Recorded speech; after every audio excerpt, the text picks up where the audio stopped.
All right, now what I would love to do next is combine our two images, our clouds and our statue as well. So here's what I'm going to do. I really don't like this whole tabbed document interface. It's just a personal thing. So what I'm going to do is I'm going to head up to the application bar, all the way up to the top of the interface, to this Arrange Documents dropdown. And what I'm going to do is simply choose Float All in Windows, and now I get something like this, which is a little bit easier to work with. All right, now essentially what I want to do, and I hope this makes sense, is I want to take the clouds and I simply want to drag them into or move them into the statue photo or the statue image, right? What I'll get you to do before we actually get going with this is make sure that you're on your Move tool inside your toolbox. And then as far as actually getting the clouds over into the statue image, I'm just going to kind of give us sort of a side-by-side here. We actually have a couple of different options, a couple of different methods for pulling this off, and I'll show you those methods here. First of all, and probably the easiest method, is to make sure that the image that you want to move, in other words the clouds,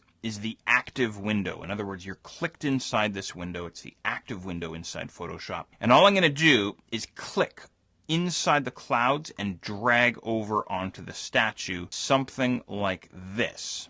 Now, notice the black border that shows up around my statue image, indicating that I'm about to drop my clouds into my statue. I'll let go of my mouse, and that's all there is to it. Now, here's the cool part. I'm just going to move my statue back over here for a second, pull my clouds out of the way. Make sure you're inside your statue image now, and have a look over inside your layers palette. We still have that background layer, but now we have a new layer, which is called Layer 1, and I can see inside that thumbnail we have clouds. A couple of things here.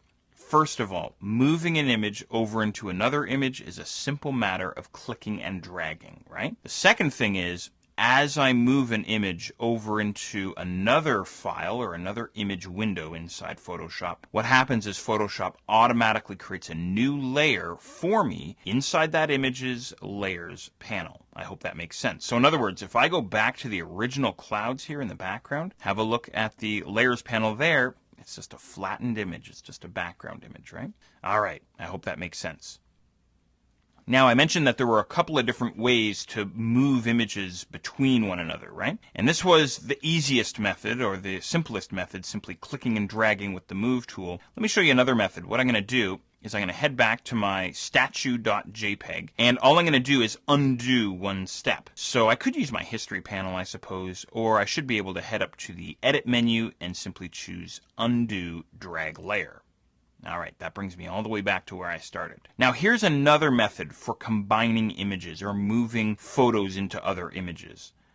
I'm going to go back to my clouds file, clouds.jpg, and this time, instead of dragging from the image window, what I'm going to do is I'm going to head over to the layers palette, and there's my clouds background layer, and all I'm going to do is grab that layer and drag and drop them over into the statue image, something like this.